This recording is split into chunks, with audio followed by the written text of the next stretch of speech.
સુરતમાં સદીના શ્રેષ્ઠ સ્થાપત્યોમાં જે ભૂમિનું નામ મોખરે આવી ગયું છે એ લબ્ધિ ભૂમિનો તારીખ 31 ડિસેમ્બરના રોજ શાહી ઉદ્ઘાટન સાથેનો પ્રારંભ કરવામાં આવ્યો છે। માત્ર દેશમાં જ નહીં પણ વિદેશથી પણ આ ઉદ્ઘાટન પ્રસંગે નિહાળવા માણવા માટે સેંકડો ગુરુભક્તોનું આગમન થયું છે।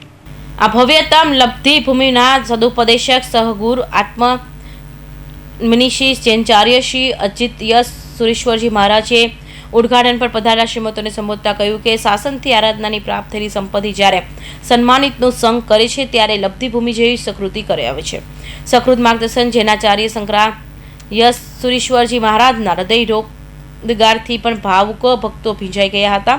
આ પ્રસંગે Japan, America, New Zealand, Africa, Canada, London, Dubai જેવા સેંકડો દેશોથી પધારેલા ભક્તોની ગુરુ ભક્તિ જોઈ સુરતની અને બહારથી પધારેલા સૌ કોઈ જનતા વિસ્મત બની ગઈ હતી।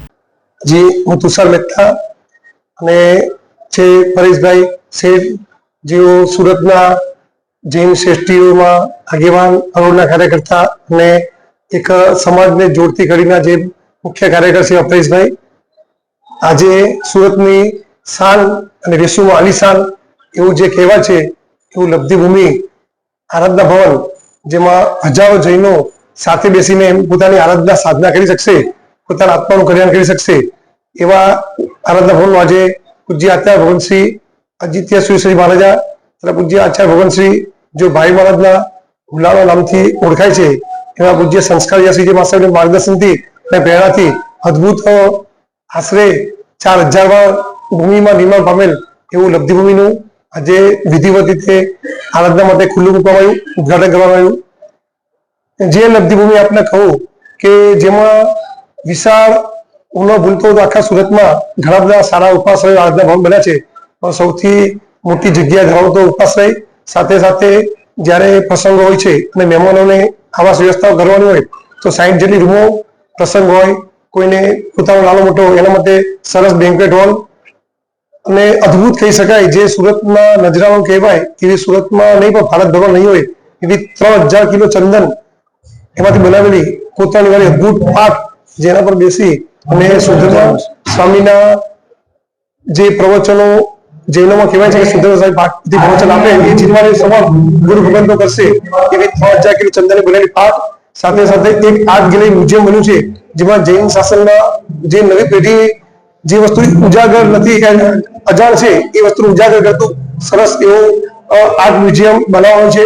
સાથે સાધ્વી ભગવાન વિશાળ સંખ્યામાં એમની સંયમની જીવનની સાધના કરી શકે એના માટેનો સાધ્વી ભગવાનનો ઉપાશ્રય સાથે મોટું જિનાલય પણ નિર્માણ પામશે, જે જિનાલયમાં પ્રાચીન ચંદ્રબાબુ સાહેબ ભગવાન સાથે આદિનાથ ભગવાન અને માણીપત્રવીર પદ્માવતી દેવી આવું ખરેખર જેની હજારો વર્ષથી સાધનાઓ થઈ છે એવા ભગવાન તો અહીંયા ભગવાનનું બિરાજમાન થવાના છે એવી લબ્ધિ ભૂમિનું આજે સુરતના શ્રેષ્ઠીઓ સાજન વાજન સાથે ઉદ્ઘાટન કરવામાં આવ્યું। સાથે સાથે વિદેશમાં જે લોકો કદાચ અર્થ માટે ત્યાં જઈ બેસ્યા છે પણ આજે પણ સુરતને કે ભારતને પોતાની ભૂમિ મળે છે એવા ઉદાર દિલ દાતાઓના સહયોગથી જે નિર્માણ પામ્યું છે તો ઘણા બધા શ્રેષ્ઠીઓ વિદેશમાંથી પણ આવે છે એવી લબ્ધિ ભૂમિનું આજે ઉદ્ઘાટન થવામાં આવ્યું। મુખ્ય આજે સાગરભાઈ નો પરિવાર છે જે આફ્રિકા રહે છે એમનું ખૂબ જ સહયોગ રહ્યો છે, સાથે સાથે બીજા પણ ઘણા બધા દાતાઓએ અને સુરત ખાતે જીગરભાઈ જેઓ ભરતભાઈ ના દીકરા છે લાકડાવાળા પરિવાર, એમણે આમાં ઘણો બધો પોતાનો સમયનું પણ યોગદાન આપ્યું છે એવા ઘણા બધા ઉદાહરણ શ્રેષ્ઠીઓ આમાં લાભ લીધો છે। ચિંતાસન દેવ કી જય, બોલો શ્રી ચિંતામણી પાર્શ્વનાથ ભગવાન કી જય। લબ્ધિ ભૂમિ એવું પ્રયાણ બની છે જે સુરતમાં જોવાલાયક એક ઉપાશ્રય બની ગયો છે, લોકોના નજારું બની ગયું છે સુરતનું, તો લગભગ લોકો બધા એનો એકવાર અનુભવ કરવા જેવો છે। અમારી લાગણી તો અત્યંત અમને ખબર નથી કે આવું અમારા સપનામાં અમે દેખી શકીશું એવું નજારું બની ગયું અમારા માટે। જે ભાઈ મહારાજ, જે ગુરુદેવ જે અમને ભેટ આપી છે આખી જિંદગી ભર અમને યાદ રહેશે।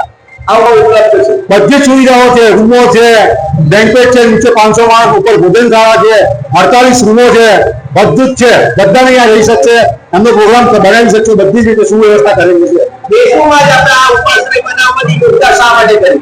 બસ એક એમની ઈચ્છા હતી કે મારું લબ્ધિ દાદાની ગુરુ ભૂમિએ કહીએ બસ એમની ઈચ્છા એ હતી। કયા મહારાજની દીક્ષામાં આ ઉપાશ્રય અજીત યશસ્વી મહારાજ સાહેબ તથા પરમ પૂજ્ય ભાઈ મહારાજ સાહેબ સંસ્કાર યશસ્વી મહારાજ સાહેબ વિશ્રામ આજે ઉદ્ઘાટન વિધિ થઈ રહી છે.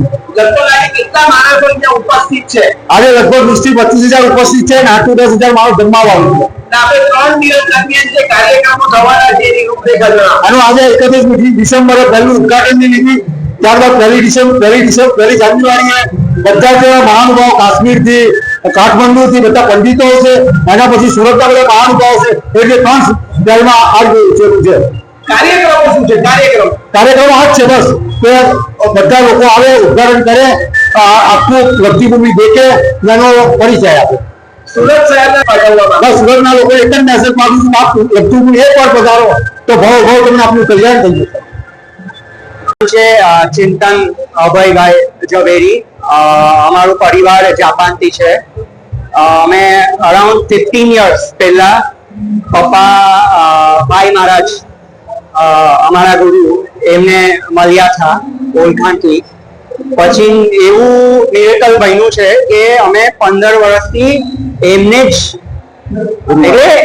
જ ફોલો કરે છે, એમના સપના જોયે છે, એમને જ યાદ કરે ને. જે અત્યાર સુધી પપ્પાએ બધા ધર્મના કાર્યો કર્યા છે એમના થ્રુ ઘણી કર્યા છે.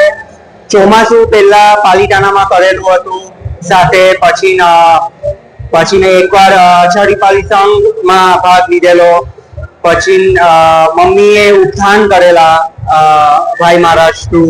અને પછી એવું છે કે અમારે હવે એમના વગર એવું હોય, જાપાન પાછા જાય ત્યારે જલ્દી પાછા ઇન્ડિયા આવવું હોય છે. પછીના પપ્પાએ જ્યારે પપ્પાની તબિયત સારી હતી ત્યારે એમને એવો વિચાર આવેલો કે ભાઈ મહારાજ મને એક દેરાસર પેલા બાંધવું છે, ને પછી અપાશ્રો સાધુ સાધ્વીજીનો, ને પછી મમ્મીને કીધું કે બેન્ક્વેટ હોલ એવા લાભો પણ લેવા છે. તો પછી મહારાજ સાહેબે કીધું કે આ પ્રોજેક્ટ છે. ત્યારે વેસુમાં કઈ નહીં હતું, નથી. બટ એવા વિચાર મારા સાહેબમાં હતા કે એકચ્યુઅલી વેસુમાં આખી જૈન વસ્તી આખી ડેવલપ થઈ જશે. આજે અમે જે જોઈ છે એ અમારા કારણથી તો કઈ જ નથી, પેરેન્ટ્સ ને ગુરુના આશીર્વાદથી જ આવું થાય છે. એટલે એવો અમારે બિલીફ છે કે જે હવે ભાઈ મહારાજ કહે છે એ માનીએ. ચેન્જ થવા જાય આપણા સોલને પણ, કે આપણે મનથી આપણે બારગામ રહે કે આપણે સપોઝ દેરાસર પૂજા બધું કમ્પલસરી. મમ્મા પેરેન્ટ્સના સંસ્કાર તો છે ને બીજા ગુરુ ને ભાઈ મહારાજના સંસ્કાર. આપણે એ હવે મારામાં તો એવું છે કે હવે એ આપણે હોય ને કોઈનું મોઢું જોઈએ ને એવું લાગે કે હવે સારું છે, બધું સારું છે એવી રીતે. તો આઈ થિંક પપ્પાને જયારે એવો વિચાર આવ્યો હશે, એ એકચ્યુઅલી એ જે કનેક્શન છે એ લોકો બંનેનું, એ આઈ ડોન્ટ થિંક આપણે આ જીવનમાં પણ જોઈ શકશું. એટલે જાપાનમાં તો અત્યારે અમારે તો જો એકચ્યુઅલી અમારે જાપાનમાં શિખરબંધી દેરાસર તો છે, રોજ પૂજા સેવા છે, ગૌતમ સ્વામી છે, ત્યાં મહાવીર સ્વામી છે. એટલે એ તો છે, ખાલી ઓફકોર્સ સાધ્વીજીનો ખાલી લાભ મળતો નથી. પણ જેટલું ટ્રાય કરે અમે કરીએ છીએ. ભવિષ્યમાં ધર્મને આપ કેવો લાભ, આપ જે ધર્મ કરી રહ્યા છો એને કેવો લાભ આપવા માંગો છો? મારે શું કરવા માંગો છો? મને એવું હું યંગ છું, પણ હવે જે વિચાર છે, હવે જે પેરેન્ટ્સે ફૂટસ્ટેપ્સ કર્યા હોય એવું બધું ફોલો કરવું છે. હજી તો જિંદગી છે, પણ જે બેસ્ટ થાય એવું ટ્રાય કરું. શ્રી સદગુરુ પ્રભાવક જૈનચાર્ય શ્રી અજીત યશ સુરેશ્વરસિંહ મહારાજ, શ્રી પ્રભાવક સાંજિત્યતાનો તથા શ્રી સંસ્કાર યશ સુરેશ્વરના માર્ગદર્શિકતાને સર્વત્ર જયકાર વ્યાપ્યો હતો. તન મન અને જીવન ધન સર્વસ્વ સમર્પિત કરી દેનાર ગુરુ ભક્તોના શ્રેષ્ઠ રત્ન શ્રી સાગરભાઈ આફ્રિકાથી, જીગરભાઈ શાહ સુરત, શ્રીમતી ભદ્રાબેન જાપાન જેવા ભક્તોએ એમ કહ્યું હતું કે લબ્ધિભૂમિમાં દર્શનથી માત્રથી અમારી લબ્ધિ ખૂબી વૃદ્ધિ છે. આશરે 6 કલાક જોતા લાગી જાય છે. એવા 2 ભવ્ય ભવનો નિર્મિત થયેલી જમદન કાસ્થમય બેનમૂટ પાઠ અતિ ભવ્યતમ મ્યુઝિયમ આર્ટ ગેલેરી જોવા ભવ્ય સ્થાપતો સુરતની સાઈ રોનકના અજવાળામાં લબ્ધિભૂમિ થકી અનહદ અભિવૃદ્ધિ કરી દીધી છે. સૌ કોઈ એક જ માત્ર સંદેશ આપ્યો છે કે લબ્ધભૂમિ જેવું છે, એકવાર જોવા જેવું છે. સુરત શહેરની જનતા લબ્ધભૂમિમાં અવશ્ય લાભ લેવા અને જોવા પધારો. Bureau report, Hind TV news, Surat.